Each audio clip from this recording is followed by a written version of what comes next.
Welcome to our channel. Today we how to subscribe to Looker Studio for weekly LinkedIn growth reporting, full guide step by step clearly. Open your web browser and navigate to the Looker Studio website. Create an account if you don't have one, or log in with your existing credentials. Once logged in, go to the Reports section from the main dashboard. Click on the Create button to start a new report. Choose a data source that aligns with your LinkedIn growth metrics. If needed, connect your LinkedIn account by following on-screen prompts. After connecting, select the relevant data fields you want to track, such as follower count, engagement rates, and post performance. Arrange your chosen metrics on the report canvas for optimal viewing. Customize your report's layout and design to suit your preferences.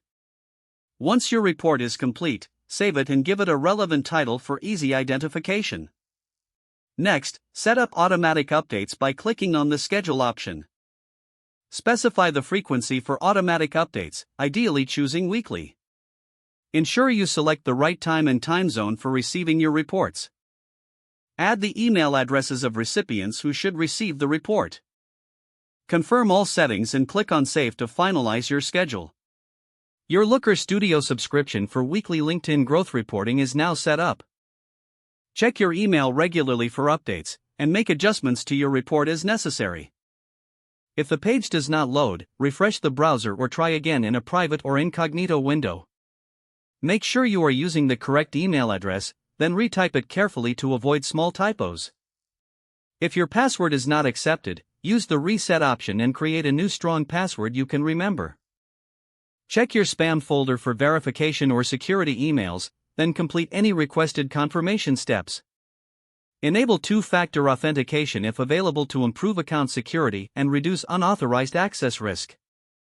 After signing in, review your profile details so your contact information and settings are accurate and current.